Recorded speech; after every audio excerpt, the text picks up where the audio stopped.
నమో గురుభ్యో నమః. బ్రహ్మశ్రీ కృష్ణమోహనానంద స్వామి యోగాపీఠం మంగమూరు. ఈరోజు మనం చర్చించుకునే అంశం ఆయుర్వేదం. ఆయుర్వేదంలో ముఖ్యంగా మన శరీరాన్ని 3 విభాగాలు పరిపాలిస్తూ ఉంటాయి. వాటినే త్రిస్తంభాలు అని కూడా పిలుస్తూ ఉంటారు. అసలు ఈ త్రిస్తంభాలు అంటే 3 మూల స్తంభాలు. ఈ 3 మూల స్తంభాలు మన శరీరాన్ని సంపూర్ణ ఆరోగ్యంగా ఉంచడానికి ప్రయత్నం చేస్తూ ఉంటాయి. ఆ 3 మూల స్తంభాలు ఏమిటి అంటే కఫము, పిత్తము, వాతము. ఈ 3 మూల స్తంభాల్లో ఏమన్నా హెచ్చు తగ్గులు జరిగితే అప్పుడే మనకి వాటికి సంబంధించిన శరీరంలో వ్యాధి యొక్క లక్షణాలు కనిపిస్తూ ఉంటాయి. మనము ఈ త్రిస్తంభాలని ఎలా బ్యాలెన్స్డ్గా ఏ విధంగా మన సమతుల్యంగా మన శరీరంలో నిలుపుకోవాలి అని అంటే ముందు ఈ త్రిస్తంభాల యొక్క సమయ పాలన మనం తెలుసుకోవాలి. ఈ రోజుల్లో ప్రతి చిన్న విషయానికి మనం హాస్పిటల్కి పరిగెత్తూ ఉంటాం. ఎందుకంటే మనకి స్వతహాగా కొంత ఆరోగ్యపరమైన అవగాహన లేకుండా ఉంటాం. అంటే శరీర తత్వం మీద ఈ త్రిస్తంభాల మీద మనకు అవగాహన తక్కువగా ఉన్నందువల్లే ప్రతి చిన్న విషయాన్ని కూడా మనం పరిగెత్తుతూ ఉంటాం. ఆ పరిగెత్తినందువల్ల వాళ్ళు ఏం చేస్తూ ఉంటారు, ప్రిస్క్రిప్షన్ రాయటం, మందులు రాయటం, ఎక్స్రేలు చేయటం, టెస్టులు చేయటం, ఉన్న డబ్బులు మొత్తం వాళ్ళు తీసుకుంటూ ఉంటారు. హాస్పిటల్కి వెళ్ళాలి. ఎప్పుడు వెళ్ళాలి అని అంటే అది మన చేతుల్లో లేనప్పుడు, చాలా పెద్ద విపరీతమైన వ్యాధి సంక్రమించినప్పుడు మాత్రమే హాస్పిటల్లో ప్రవేశం మనం చేయాలి. ఈ యొక్క 3 త్రిస్తంభాలను మనం ఎప్పుడైతే జాగ్రత్తగా వాటిని మనం కంట్రోల్లో పెట్టుకుంటామో, అంటే వాటిని ఎలా కంట్రోల్లో పెట్టుకోవాలి, అసలు కఫము అంటే ఏంటి? కఫము అనేది జల సంబంధమైనది, అంటే నీటికి సంబంధించిన విషయం. అలాగే పిత్తము అంటే ఉష్ణ సంబంధమైనది. అలాగే వాతము అంటే వాయువు, గాలికి సంబంధమైనది. ఈ 3 మన శరీరాన్ని తమ యొక్క సమయాలలో నిర్దిష్టంగా అవి పాలిస్తూ ఉంటాయి. కాబట్టి అవి ప్రవేశించే సమయము, అవి వదిలిపెట్టి వెళ్ళే సమయము మనం గుర్తించగలిగితే వాటి యొక్క సమయంలో మనం ఏమేమి చెయ్యాలి, ఏమేమి చెయ్యకూడదు అనే ఒక ప్రాథమిక సమాచారం, బేసిక్ పాయింట్స్ మనం తెలుసుకుంటే మన ఆరోగ్యం మన చేతుల్లోనే ఉన్నట్లు లెక్క. అవి తెలుసుకోనందువల్ల ప్రతిదానికి మనము మందుల మీదే ఆధారపడుతూ ఉన్నాం. కాబట్టి ఈ మందులు తిని మనము మన ఆరోగ్యాన్ని చెడగొట్టుకుంటూ ఉన్నాము. ఇది మన ఆయుర్వేద శాస్త్రం చెప్పింది. ఎవరైతే మన ఆయుర్వేద పితామహుడుగా ధన్వంతరిని మనం చెప్పుకుంటామో, ఈ ఆయుర్వేదం ద్వారా మనకు అందించిన అమూల్యమైన చాలా గొప్ప విలువైన సమాచారం ఈ త్రిస్తంభాల గురించి తెలుసుకోమని. మన పూర్వకాలంలో మన వైద్యులు ఏం చేసేవాళ్ళు, ఎవరన్నా జబ్బు చేస్తే, నలతగా ఉంటే, ఆరోగ్యం సరిగ్గా లేదనుకుంటే అమ్మంటే ఆ వైద్యులు వచ్చి నాడిని పట్టుకొని, చేతిలో ఉన్న నాడిని పట్టుకొని కొంచెంసేపు నిశ్చితంగా పరిశీలించి వ్యాధిని నిర్ధారించేవాళ్ళు. అంటే ఏంటి, ఈ నాడి ద్వారానే ఈ త్రిస్తంభాల యొక్క వాటి యొక్క విధులు అవి సక్రమంగా ఉన్నాయా లేవా, ఏవి ఎక్కువగా ఉన్నాయి, ఏవి తక్కువగా ఉన్నాయని తెలుసుకొని వాళ్ళు వ్యాధిని నిర్ధారించేవాళ్ళు, మందులు ఇచ్చేవాళ్ళు. ఇప్పుడు ఆ సిస్టమ్ పోయి ప్రతి ఒక్కటి మనము కంప్యూటర్స్ మీదనే ఆధారపడి వాళ్ళు ఏ రిపోర్ట్ ఇచ్చి ఆ రిపోర్ట్ ప్రకారం ఆ చదువుకున్న ఆ యొక్క జ్ఞానంతో వాళ్ళు మెడిసిన్ ఇవ్వటం మనం వాడతాం. అందువల్ల ఉన్న జబ్బులు పోకుండా కొత్త జబ్బులు కూడా మనకి అడుగుతూ ఉన్నాయి. కాబట్టి ప్రతి ఒక్కరికి మేము చెప్పే విషయం ఏంటంటే ముందు ఈ త్రిస్తంభాల గురించి తెలుసుకోండి, వాటి యొక్క సమయాలు తెలుసుకోండి. ఆ యొక్క ఏ స్తంభం అంటే ఏ సమయంలో ఉంటుందో, ఎంతవరకు ఉంటుందో అప్పుడు దానికి సంబంధించిన క్రియలు మీరు చెయ్యండి చాలు. అదే మీ ఆరోగ్యాన్ని మీరు నిలబెట్టుకున్నట్లు లెక్క అవుతుంది. హాస్పిటల్ కోసం అవసరం ఉండదు. ఇందులో ముఖ్యంగా మీకు నేను త్రిస్తంభాల్లో ఫస్ట్ నేను మీకు వాతాన్ని గురించి చెప్తాను. వాతము అంటే చూడండి, వాతపు నొప్పులు. అసలు వాతం అంటే ఏంటి? వాతం అంటే వాయువు, గాలి. మన శరీరంలో ఈ వాతం అనేది ఎప్పుడైతే అధికమవుతుందో లేదా తక్కువ అవుతుందో దాని యొక్క ప్రభావం మన శరీరంలో, అప్పుడు వాతానికి సంబంధించిన జబ్బులు మొదలవుతాయి. అసలు ఈ వాతం మన శరీరంలో ఎప్పుడు పరిపాలిస్తుంది అంటే దానికి ఒక సమయం ఇచ్చింది. ఖచ్చితంగా ప్రతి ఒక్క జీవిలో, మనిషే కాదు ప్రతి జీవికి కూడా ఈ వాతము పరిపాలించే కాలము నిశ్చితముగా నిర్ణయించబడి ఉంది. అది మనం తెలుసుకోవాలి. ఎందుకు అనంటే ఆ సమయంలో దానికి సంబంధించిన కొన్ని పనులు చేయకూడదు. ఆ పనులు చేస్తే మనం మన శరీరంలో ఉన్న వాతాన్ని సరిసమానంగా ఉన్నదాన్ని చెడగొట్టుకున్న వాళ్ళం అవుతాము. అది మనం తెలియక చేస్తున్న తప్పు. ఆ తప్పుకి పనిష్మెంటే హాస్పిటల్ చుట్టూ పరిగెత్తటము. అదే గ్యాస్ట్రిక్ అంటారు. ఏమంటారు? గ్యాస్ట్రిక్. ఈ గ్యాస్ట్రిక్ అనే జబ్బు నిజంగా ఎందుకు వస్తుందంటే మన యొక్క అవగాహన లోపం వల్లే మనం తెచ్చుకుంటున్నాం. కొంచెం ఈ వాతం యొక్క ప్రవేశించే కాలము మనం తెలుసుకుంటే ఖచ్చితంగా ఈ గ్యాస్ట్రిక్ను మనము 100% నివారించవచ్చు. దానికి మెడిసిన్స్ అవసరం లేదు, సమయ పాలన అవసరము. కాబట్టి వాతం మన శరీరంలో దాని ప్రభావం ఎప్పుడు ఉంటుందనే విషయాన్ని నేను మీకు వివరంగా చెప్తూ ఉన్నాను. ఎప్పుడైతే సాయంత్రం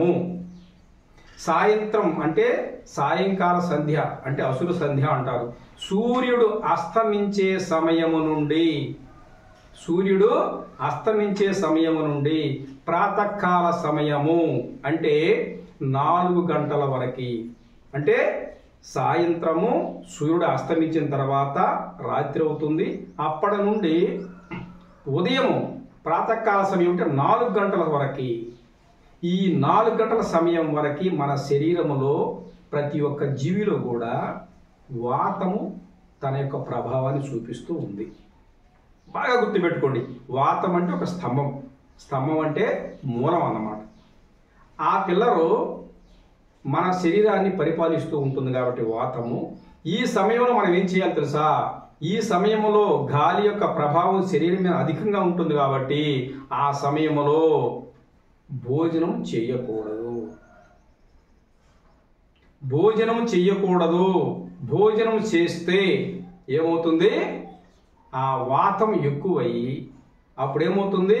కడుపులు ఏవైతే ఉన్నాయో పొట్టల బొజ్జ అంటారు, అవి పెరిగి విపరీతంగా గాలి యొక్క వాతం యొక్క ప్రభావం విపరీతమయ్యి గ్యాస్ట్రిక్ తయారవుతుంది.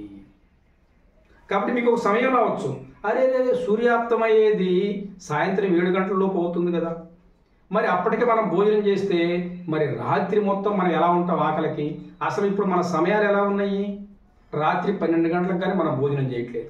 టీవీలు చూసుకొని, సీరియళ్ళు చూసుకొని, ఇవన్నీ చేసుకొని రాత్రి 12 గంటలకు భోజనం చేస్తాం. అందువలనే ప్రతి ఒక్కరికి ఊబకాయం వస్తూ ఉంది, గ్యాస్ట్రిక్ వస్తూ ఉంది. ఎందుకంటే ఆ సమయంలో వాతం అనే ప్రభావం మన శరీరం మీద ఉంటుంది. కాబట్టి ఖచ్చితంగా మనం ఏం చేయాలి? సమయ పాలన చెయ్యాలి. సూర్యాప్త సమయానికి ముందే భోజనం చేయమని మనకు ఆయుర్వేద శాస్త్రం చెప్తుంది. దానికి కారణం ఇదే. అలా చేయకుండా మన ఇష్టం 10 గంటలప్పుడు, 12 గంటలప్పుడు, 1 గంటప్పుడు ఏదో ఒక తినుబండాలను తింటూ ఉన్నాము అనుకోండి, ఆ యొక్క వాత కాల సమయంలో ఆ తిన్న ఆహారం అరగదు. ఎందుకు అనంటే మీకు ఖచ్చితంగా ఈ వాతం చెప్పేటప్పుడు పిత్తాన్ని గురించి కూడా మీకు చెప్పాలి. పిత్తము అంటే ఉష్ణం.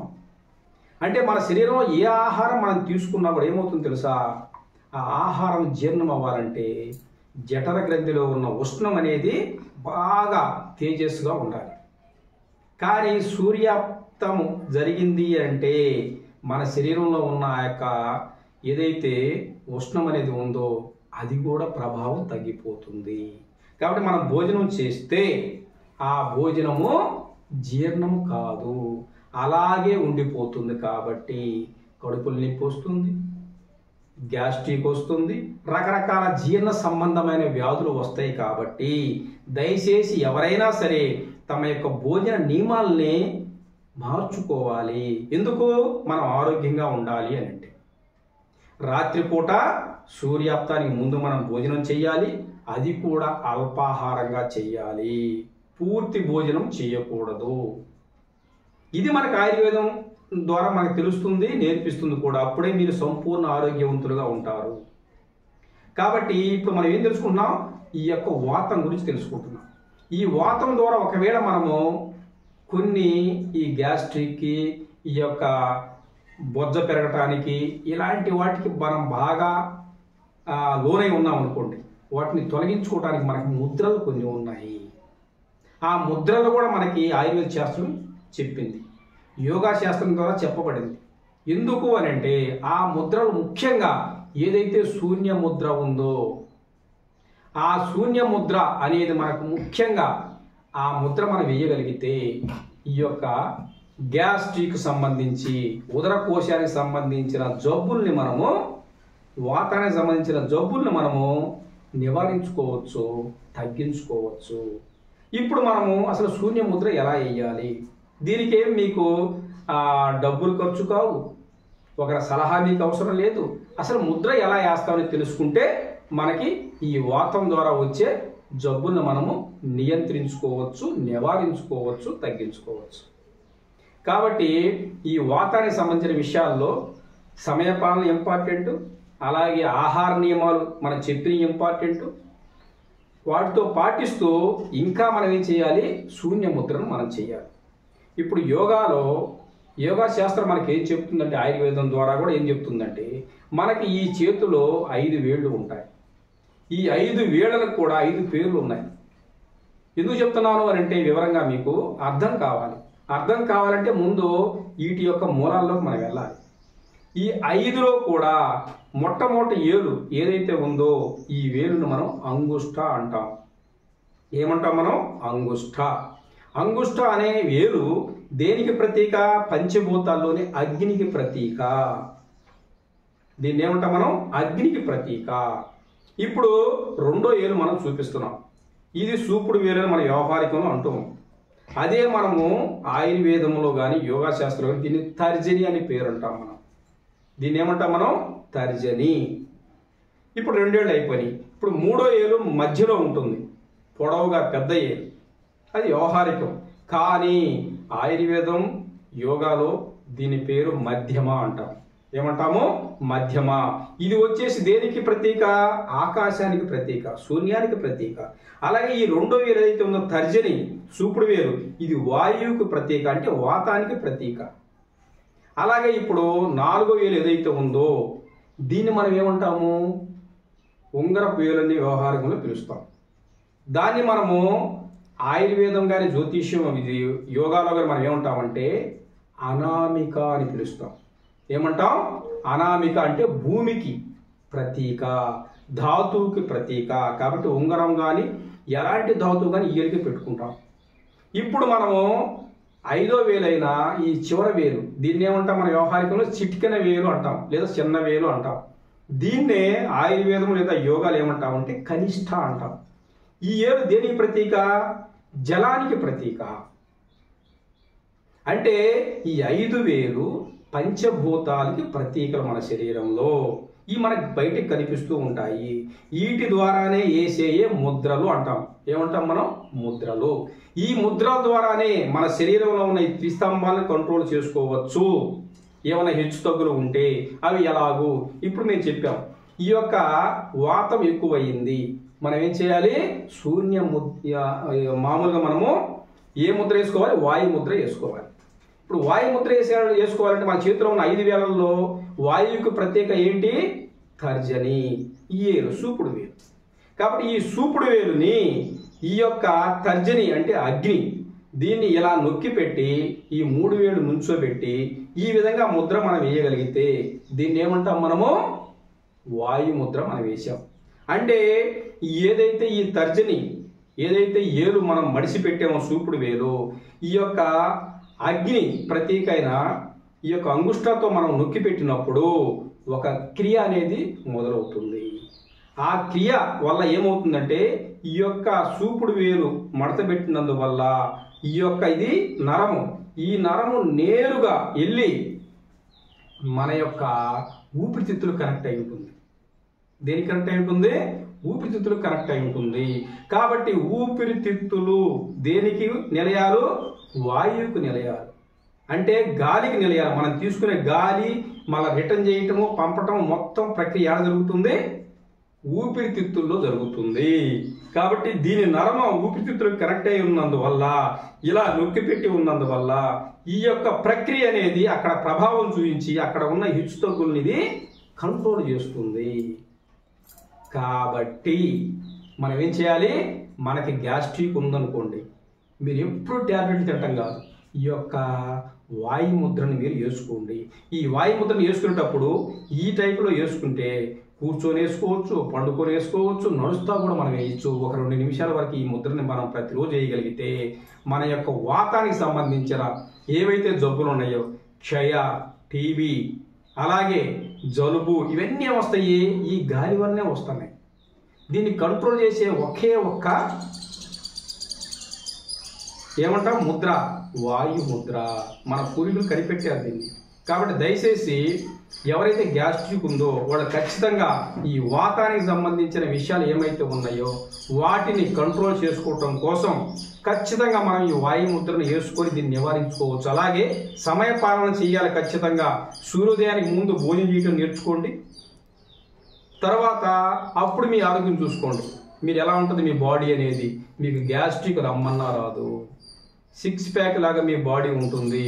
కాబట్టి ఈ యొక్క 3 స్తంభాలలో ఒక్క స్తంభం అయిన వాతం గురించి మనం ఇప్పుడు చెప్పుకున్నాం. కాబట్టి దాని నివారణ కూడా మీకు ఒక ముద్ర ద్వారా వివరించడం జరిగింది. కాబట్టి వచ్చే వీడియోలో మీకు మిగిలిన 2 స్తంభాలైన కఫము, పిత్తము గురించి కూడా వివరించడం జరుగుతుంది. కాబట్టి ఈ విషయాన్ని మీరు గమనించి ఎవరైనా మీకు డౌట్లు ఉంటే ఆ డౌట్ నివృత్తి కోసం, ఆ సందేహ నివృత్తి కోసం మా ఫోన్ నంబరు 9591945215 ఈ నంబర్ని మీరు సంప్రదించండి. ఎందుకు చెప్తున్నాము అని అంటే ప్రతిదీ మెడిసిన్తో తగ్గిపోదు. ప్రతిదానికి మన శరీరంలోనే దానికి సంబంధించిన నివారణోపాయాలు మనకి ఇచ్చున్నాయి. కాబట్టి ఇదే చెప్తున్నాం మన ఆయుర్వేద శాస్త్రం. కాబట్టి మీరందరూ ఆరోగ్యాలతో సుఖ సంతోషంతో వద్దేలాలని కోరుకుంటూ మీ యొక్క బ్రహ్మశ్రీ కృష్ణమోహనానంద స్వామి యోగాపేట నుంచి మేము కోరుకుంటూ ఉన్నాము. సెలవు.